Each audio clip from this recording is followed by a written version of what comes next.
Boss Rush 780, day 4. So this isn't really a great day to farm, and a lot of you might want to just skip it. We have Popsicooler as the first boss, which we haven't had in a very long time. It was way back in like 260 or something like that, that we had it as a first boss. But the general strategy is that you want to destroy the trolley with this battle cry from Cthulhu, and that allows you to get through and freeze the left blue ad, the sugar ad, with a Balinda water elemental or some other method, and then from there you can proceed with the fight like you normally would. I got a few different comps here. This one is using Balinda and Bwonsamdi and Cthulhu as the opener, and then you use Khadgar to lock down boss and also the green ad a lot of the time. The green ad usually uses melee attacks, but it also does have a Cone of Cold with 2 cooldown, and it has an Ice Flows attack that it can use at any time, so there's some ability RNG there that you can't really control.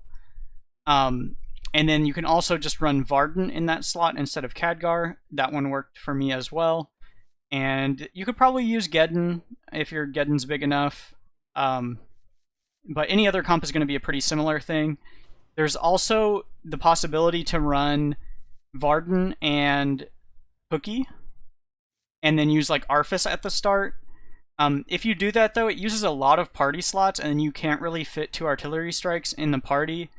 But that might be a budget option for someone if you're not able to run these other comps, because there are some requirements for the hit points of your water elemental, as well as the damage from your Varden or whatever other damage option you're going to use, or your Khadgar, so that you don't run out of bounces and freezes before you kill those ads. And then this other comp is one utilizing Tess with this third equipment here to steal the abilities from the boss, which are pretty powerful. One of them is Cone of Cold, which is the one that this particular comp aims to get, so you can still bring 2 artillery strikes. You can also drop some of these artillery strikes and bring like Cookie Varden, or try to fit in Arfus or something like that too. So it's basically, these are the pool of mercenaries that I was pulling from, and then you also have Cookie and Arfus as additions that may work if you're doing some of the Varden options. But let me just go over this comp here. This is the one I liked the best, was the Khadgar one. It had the easiest cleanup and everything, but it does have a little bit of a stat requirement. So you want your water elemental to be big enough to survive swinging into either the left ad or the right ad. So the left ad is the blue one, the right ad is the green one. It's harder to get a no plus attack anomaly on the blue one because there are 2 blue enemies. So the odds of hitting no blue attack is lower. The fight is much easier if you get no blue attack though. So if you're really struggling, maybe reroll the fight until you get no blue attack. The other advantage of that is that Popsicooler starts with only 16 attack on this level. And that can give you some additional benefits, like when you create your tentacle with Cthulhu on turn 1, you can target that on the Popsicooler, and if it has at least 16 base HP, then it'll survive and maybe tank a hit from one of the random attacks that you let through. So it can make it a lot easier there. And the blue ad, when it has no attack anomaly, also has lower attack than the green ad, so your requirement for your water elemental to be able to survive that hit is going to be lower. It's around 200 to survive if you're going to swing into the green one and survive, and it's somewhere in like the 180-ish range, I think, for the blue ad when it has no plus attack.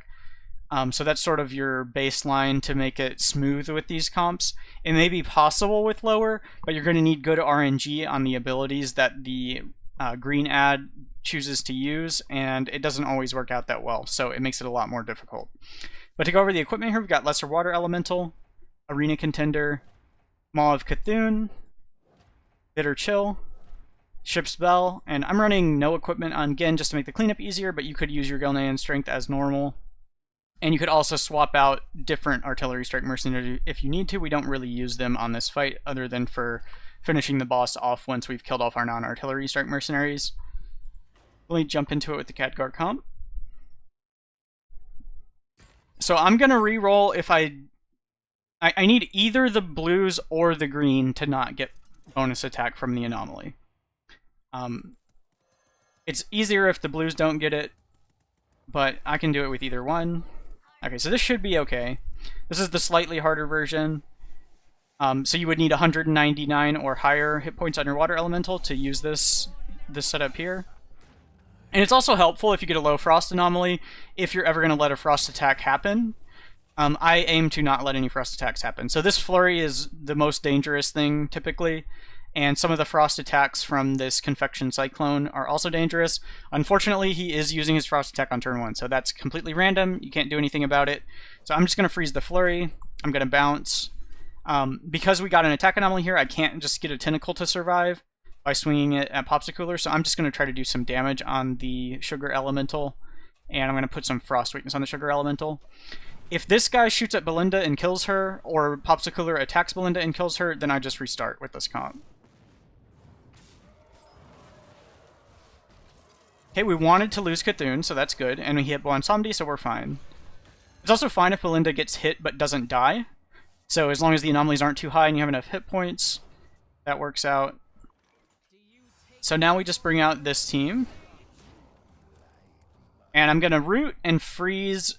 It depends on what attacks they use. If your water elemental can survive swinging into Popsicooler, because you got a lower attack anomaly and your water elemental's big enough, then you can freeze that first. Otherwise, I usually just freeze this guy because of that Ice Flows attack. And in this case, my water elemental is going to survive that swing, so we get a bonus freeze that way. We're just going to root this guy.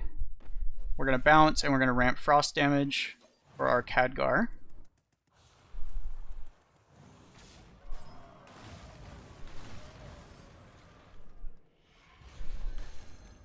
Okay, and then next turn we're going to have them all frozen, so that'll give us time to get our Hearthfire off. And that Hearthfire will also buff the hit points on our elementals, which I believe can get this new elemental high enough to survive a swing into Popsicooler. Although Popsicooler did gain some attack from that swing last turn, so it might take a couple. I'm not sure if we'll ever be able to survive swinging into that. But now our frost damage is ramped a bit, so I'm just going to shoot this at the sugar ad. I'm going to use this one because we're going to lose our elemental whichever one swings, and we're going to bounce again. And we don't have Varden, so there's no reason to like swing with this one an extra time. I'm just going to save it.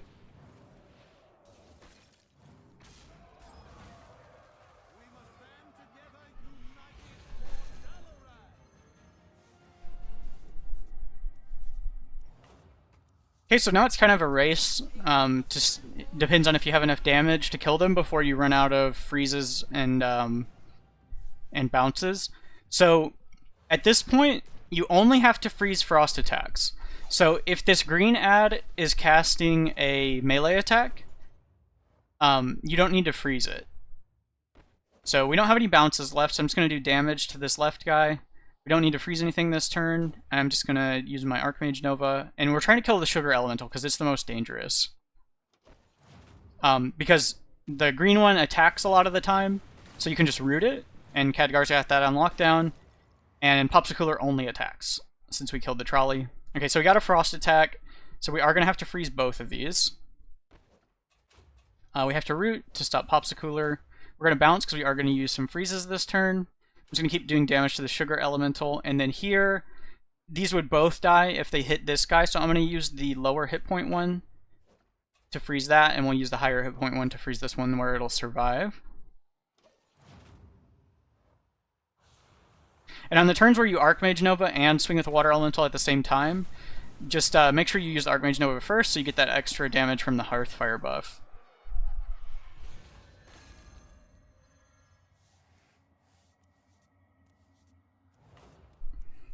Okay, just bringing the same team out. And at the end of this, I do want to kill off my non-artillery strikes. So all three of these guys on the field here, we're going to want to kill off by the end. Also, keep in mind when you bounce, they will heal to their anomaly value, so these guys will go back up to 1120 if they're bounced. Okay, so no bounce this turn, so just trying to get this Sugar Elemental dead. And shooting there, we're going to save these for next turn.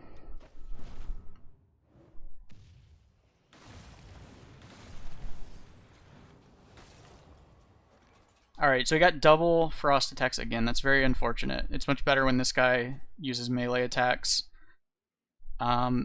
So, let's see. We're going to do 192 there. So let's see, that's 560 if I do Blizzard and that, plus the Frost weakness here is another 15. And then if I use this, that's another 144. So I do 719 if I do this. So that will kill the Sugar Elemental. And that Blizzard will also root Popsicooler, so then I can just swing here to freeze that guy. And we don't have a bounce this turn, so... this is where your damage matters a lot. It matters that you were able to save these extra water elementals. So your Balinda Frostburn rank, your Blizzard rank, your Bwonsamdi damage ability ranks, they're all relevant for being able to use this strategy. So now, man, this guy is just spamming Cone of Cold at me. That is not nice. Okay, so now we want to kill this other ad. So I'm going to do an Archmage Nova there and bounce. And we're going to use this one to freeze the Cone of Cold. And we'll get some more Frost Ramp here. I did get some pretty high health anomalies, so it's making this more difficult. You can reroll for lower health anomaly as well, but it's difficult to get like low health anomaly and low attack anomaly at the same time, and then you have the additional consideration of like, are you maybe going to let some frost spells go off, then you care about the frost anomaly.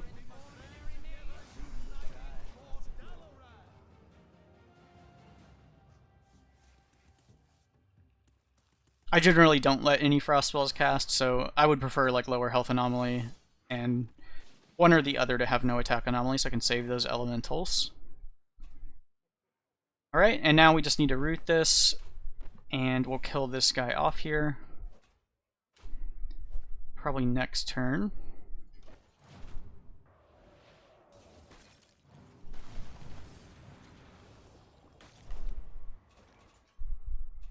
And now I need to also think about how much hit points are left on Popsicooler, because we do need to kill off all these mercenaries. So let's see, we're doing 222 with this, plus the... So 284 if I Archmage Nova there. And that's at 7 speed, so we can do Frostburn here. See, I could do Fire to make the cleanup easier, because that'll boost Genn's damage as well. See, this was 284.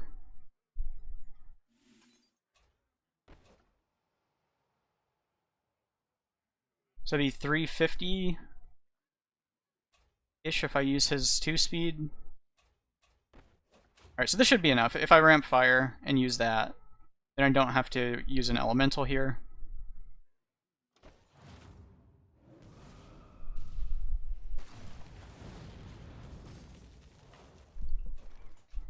Okay, so now I want to start damaging my own mercenaries while keeping this guy rooted.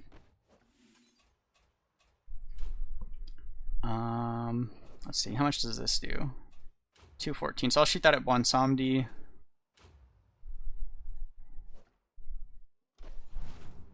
And I'm just going to use regular blizzards now, because we're just repeatedly rooting while damaging our own stuff here. I need to damage my Balinda as well. I don't want to buff everybody's health again.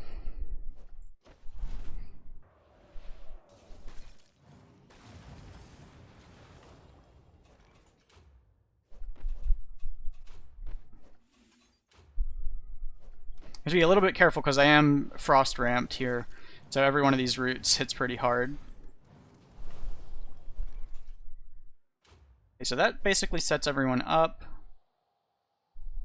So I can bounce and get another water elemental if I want to. I don't really need to, but I guess I can go ahead and do that. And we'll root. This guy's going to heal back up to his anomaly value. So you can also use that to manipulate his health by just doing a bounce. These guys will also heal back up to whatever Hearthfire buff value they had.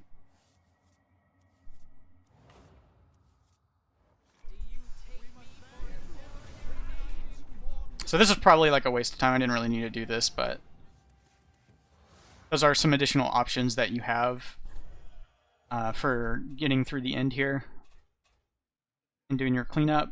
Okay, so now I'm just going to root, and we can go ahead and kill off our Balinda and Bwonsamdi. And if you want to, you could do a binding contract. So I guess I'll kill off... I could go ahead and kill off Khadgar. Then I have to use water elementals to finish. I don't think I want to do that though. So let me just shoot my Balinda here. Alright, I'm gonna shoot Bwonsamdi. And he won't get to act, but that's fine. This is a more reliable way to do the cleanup.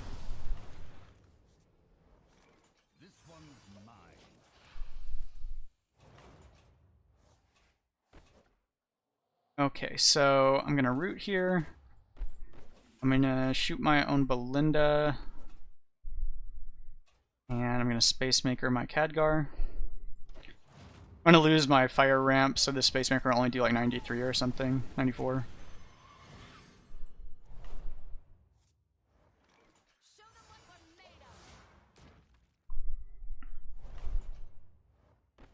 Okay, and then I'll root here and go ahead and finish off the Khadgar. And I have Ship Spell on, so I can just do a little damage there. We got lots of damage here from these extra elementals, so now we just kill it off. Don't swing with your rushers and die to 900 attack.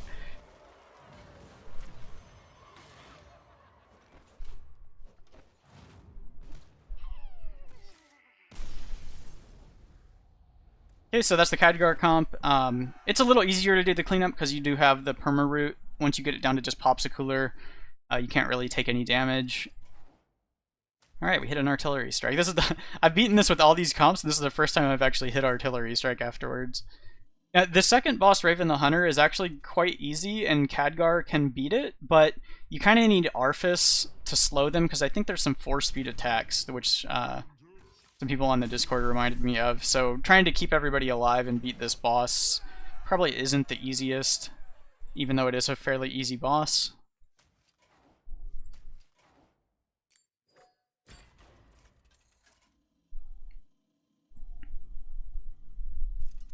But the artillery strike requirement's not too crazy. Everything's 200 HP. So it's not super difficult if you do make it through Popsicooler.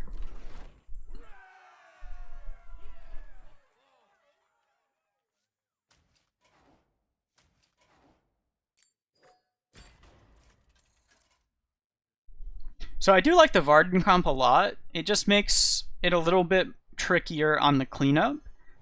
So you do more damage, so you can kill the ads in fewer turns, but the cleanup, you don't have that added layer of safety of the just infinite roots to guarantee that Popsicooler never hits you. So you're basically reliant on freezes from the water elementals as well as the Ice Lance from Varden, and then you can also reset your Ice Lance cooldown by killing your Bwonsamdi. So you do have options, and it does work quite well. So I'm not sure. I like the Khadgar comp. It's very consistent, but it takes more turns, and you do still have that stat requirement of your water elemental, so it's kind of expensive. The Varden comp with the Cthulhu opener also works. You can also drop Cthulhu and try to do some of the freeze strats and everything. With some of the frost comps, though, the trolley can become problematic because it heals when you deal frost damage to it. So it makes it a little bit trickier to get through. And then this test one is like very RNG based. So let me just go over this Varden comp here. It's got Lesser Water Elemental, Arena Contender, Maw of Cthulhu, Band of Frost, Ship Spell, and no equipment on Genn. So let me jump into it with that one real quick. So here, this is the basic same idea as the Khadgar comp. You just follow up with Varden instead of Khadgar.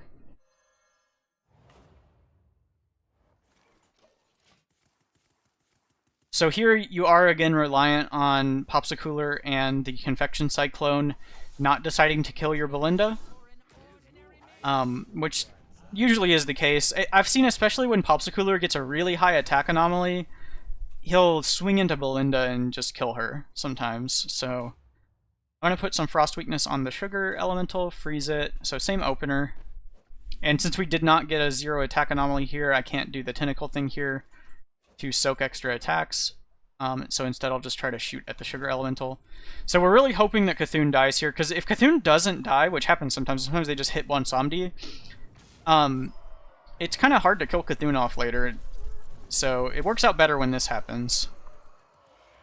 You'll have to just like shoot your Cthulhu with Balinda or something later if it survives. And sometimes that's a bit of a challenge. Okay, so now we just run out our Frost team.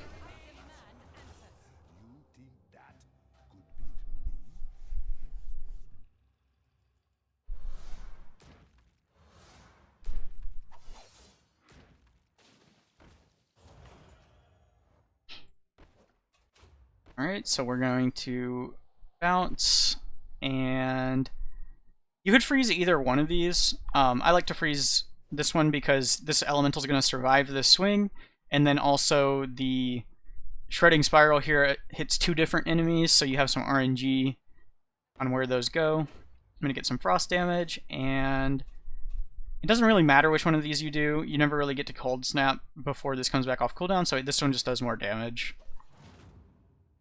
But we are reliant on Popsicooler just not deciding to kill our Varden and our Balinda here.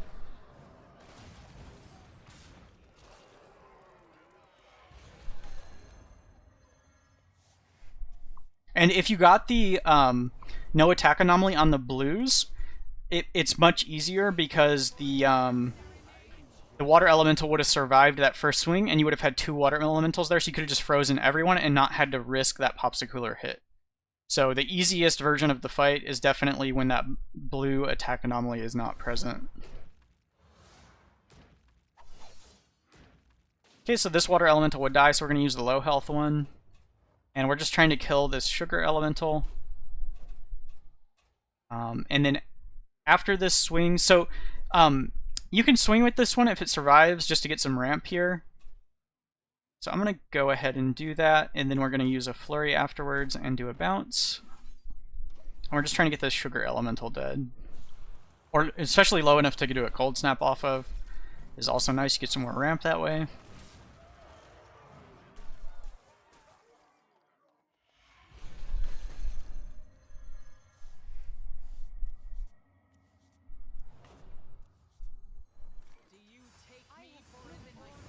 And if you think you ever might let the green ad cast its Cone of Cold, especially with the lower frost anomaly, you could try putting your water elementals towards the outside edges so that he doesn't Cone of Cold all of them together and you lose all your water elementals. Sometimes that's relevant. This is a pretty high frost anomaly. I don't think I would ever let that cast, so I'd probably die if I do. So we're just going to get some more frost ramp and frost AoE here.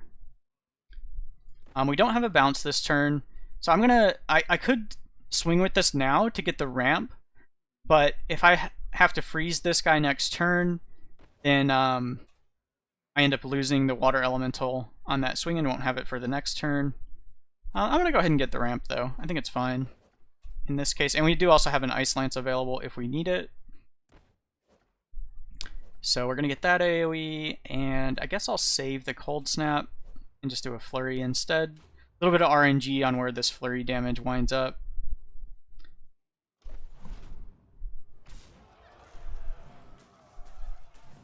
We got an even split there. So we probably can get a cold snap this turn. We even slowed this flurry, so that works out nicely. You would have the option to do like a double freeze and an Ice Lance here if you needed to. So let's see. This is 330. And I'm probably just going to freeze both of these. So this is going to get another 110 damage, so this is 440. So if I did this, it would kill the sugar elemental.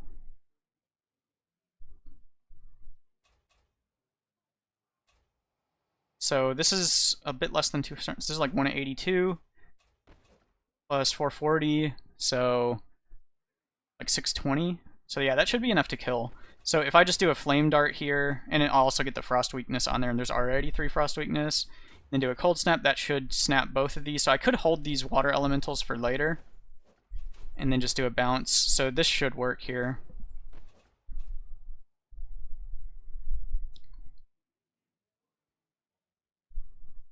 That's only going to be 510 if I don't swing with these.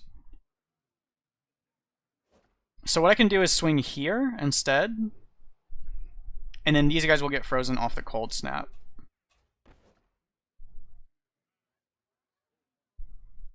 Yeah, that should be enough.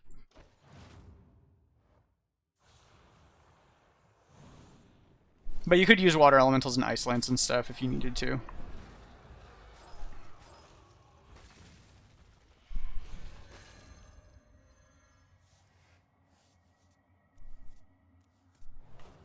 So I like to leave Popsicooler as the last one alive if possible, but it's not a requirement. You could have any of them be the last enemy. Popsicooler is nice because he only melee attacks, so you can block it with a Genn summon. So it gives you some extra options there for your cleanup. Popsicooler is also blue, so you have some crits there to make it easier. So that's going to do 1,000 to Popsicooler. I'm gonna just single target here, and then if this flurry triple hits Popsicooler, it should be okay. But I would much prefer it to hit over here. I could swing with these for ramp now, but I'm gonna save them to give me more options. Alright, so a little unfortunate on the targeting, but it should be fine. Alright, so we do have an Ice Lance here. So I'm going to Ice Lance Popsicooler and swing here. And we're just going to do some more single target damage.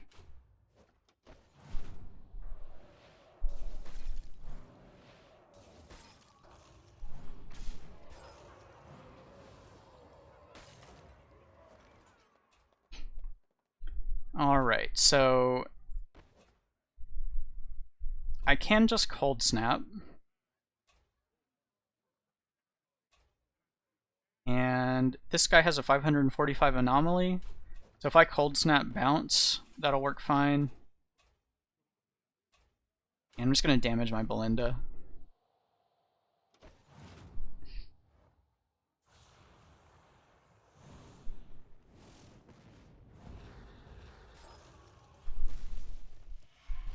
Okay, so I've got 3 water elementals banked to cover my turns while I kill my mercenaries off. We also get to reset our Ice Lance when we kill Bwonsamdi if we want to. And he starts out frozen from the bounce. I can also do a binding contract if I want, but he's low enough I don't need to do that.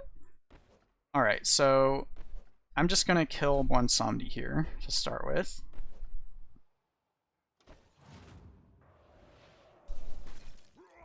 Then I'll bring Genn out.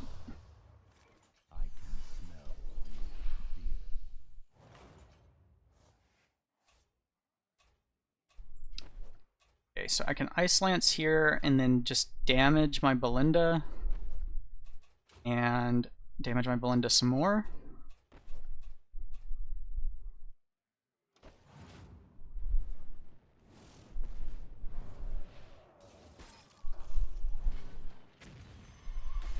Okay, now we'll kill Varden off since we don't have an Ice Lance left anymore. And I'll just use this water elemental. And we'll shoot our Balinda afterwards.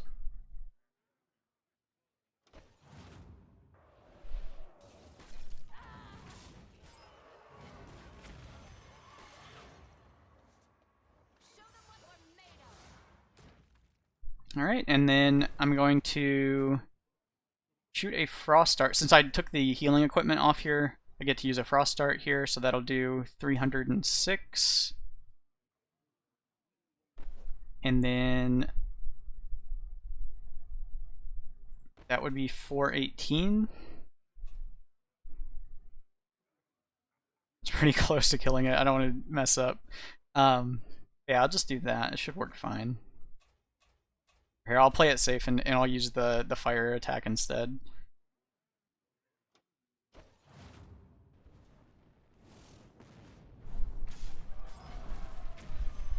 Okay, and now we got another water elemental here. And this also makes it go last.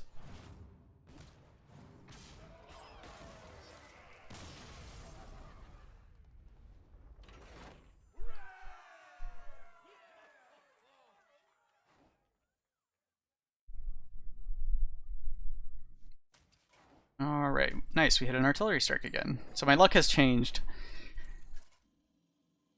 now that I'm recording this. So the Tess comp, I'm not a fan of it. It's highly RNG dependent.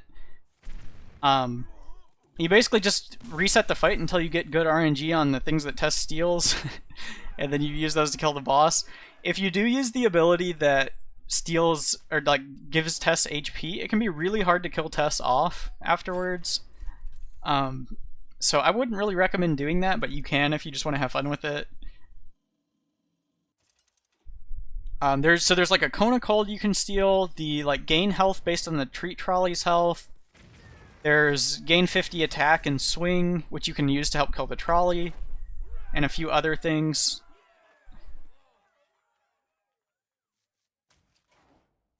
Oh nice, got another artillery strike. And after this, I also want to show another comp for day 2 that Uenuku on the Discord came up with, and it also revealed a possible farming comp that we have overlooked and could be using on many different bosses. So I'll show that after I'm done with this day 4 stuff.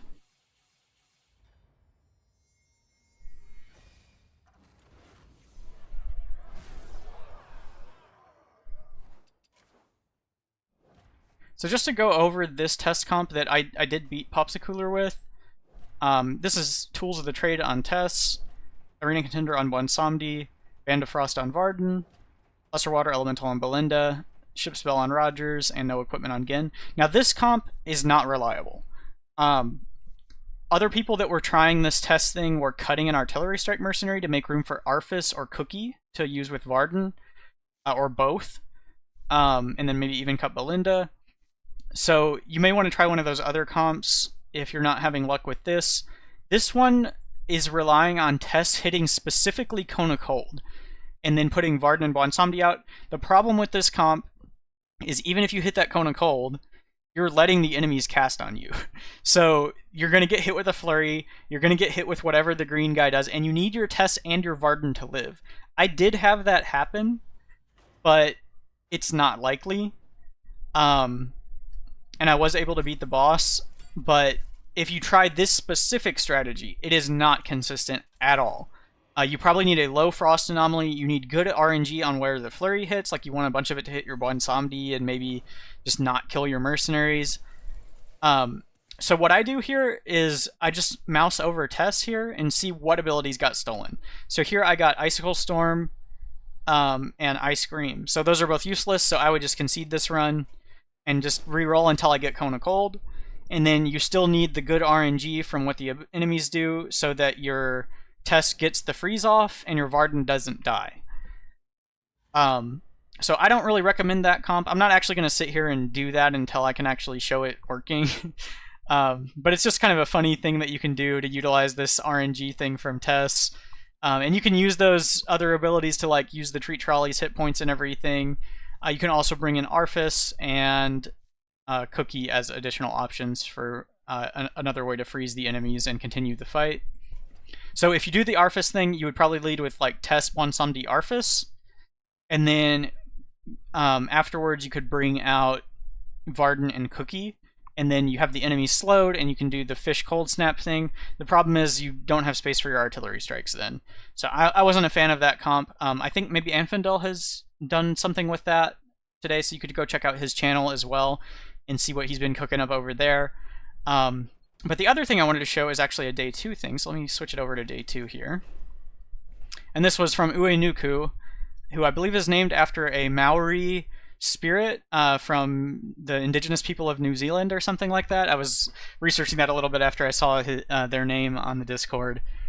But it's kind of interesting, so you can go check that out on some of that history of New Zealand indigenous people. But anyway, it's... let's see, I thought I had...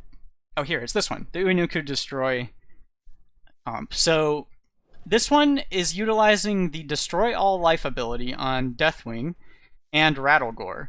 So it specifically works on day 2 with Kazakus, because Kazakus, when they transform, it gives all dragons plus 161 damage at 780. So that scales with the boss rush level, and it's currently 161 damage. But that means that every activation of Destroy All Life deals 161 plus its value. So to use this strategy, you need your Destroy All Life around rank 15, which is where like it starts getting more expensive. I've bumped mine up to 20. And the reason that I went higher with it, and I may still go even higher with it, is this made me aware that we might be able to do this outside of the Kazakus fight too. But it's very expensive because you need to level up Destroy All Life so that it deals enough damage to one-shot your Rattlegore. So I need it to get it to 128 damage for my Rattlegore. But that's not for this run. That's for like if we want to try doing this kind of thing on any fight.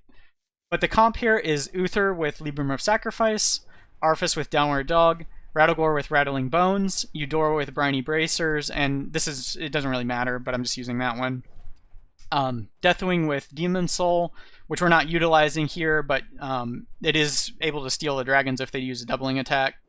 And then I got Ship Spell on Rogers. We're using Eudora because if your Arfus dies on the first turn, then instead of having Arfus in play on the second turn, you can bounce your own Eudora. So let me jump into the fight here. And this is actually a reasonable way to farm day 2.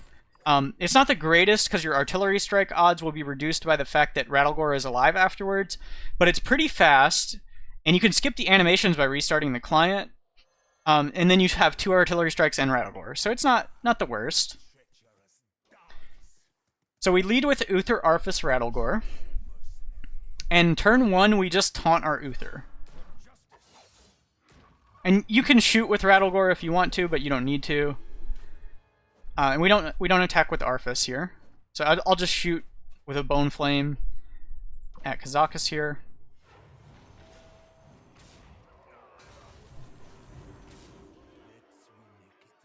So our Arfus is going to die to the transformation effect if the Shadow Anomaly is high enough. So if your Arfus dies, you just bring out Eudora, and if your Arfus didn't die, well then you just bring out Deathwing. So here everybody's slowed by Arfus. So we're going to Destroy All Life. We're going to bounce our own Eudora to preserve Eudora on the bench before the Destroy All Life goes off. And then you don't have to do anything with Rattlegore, or you can shoot with a Bone Flame. And then this just sets off a giant chain of passive boosted, or dragon passive boosted Destroy All Life until your Rattlegore runs out of lives. And if you don't want to watch this, you can just close the client and restart it, or reconnect to the game to make it skip the animations. So let me just turn down the game volume here so that Rattlegore is not quite so noisy. But yeah, if you just skip the animations, you don't have to watch this, and that's basically it. So as long as you have enough damage on your Destroy All Life and you have enough hit points on your Rattlegore to get enough activations, you should be good. People on the Discord were saying that it seems like 35 is the max activations, which would be 175 HP on Rattlegore. I would recommend not getting your Rattlegore that high HP yet. And the reason for that is that this strategy could potentially be used outside of this Kazakus fight. So if you have your Rattlegore, where mine is at like 128, it would currently cost me about 25,000 renown to level up my Destroy All Life to be able to one-shot that Rattlegore hit points. And if I did that, I could use this same strategy on any boss, as long as I'm able to do the setup. So it's interesting, because that would currently do about like 4,000 damage or so if I did that, AoE, which is enough to kill like any boss. And then if I continued leveling it up, it would cost me like 50 to 55,000 renown to get it up to that 175, which is like the maximum number of activations that you can get on Destroy All Life before it just stops. So that would cost me, like I said, like 50 to 55,000, and that's like 6,100 damage. So it could kill any boss that has up to 6,100 hit points. And if you compare that to the cost to upgrade like Baron Geddon or Band of Frost on Varden, it's actually in the same ballpark. It's actually cheaper than what it would cost Baron Geddon to kill like a 6,000 HP boss before you ran out of like freeze bounces with Balinda and Bwonsamdi. So it is theoretically a good comp. So I don't fully endorse investing in Deathwing Rattlegore yet, because I haven't even been able to try it myself. I spent my bank from the Maester farm, and I don't have like the 25k to experiment with it yet. But that's something I'm going to look at doing, and maybe I'll demonstrate that if I do end up investing in it. I'm kind of burned out on farming right now, so I don't know. I might eventually get around to it. Right now it's on my wish list of things to experiment with, because it is a funny and interesting strategy, and thanks to Uenuku for posting that on the Discord. They've contributed a lot of different ideas to the strategy on the Discord over time, along with a lot of other regulars that we've had. There's too many to name them all. I can't even remember all the names. I know we've had like Maestas, and I don't want to leave anybody out who's been contributing regularly, so I don't want to just like rattle off a bunch of names. But there have been a lot of people on the Discord who have contributed a lot of interesting ideas to strategies.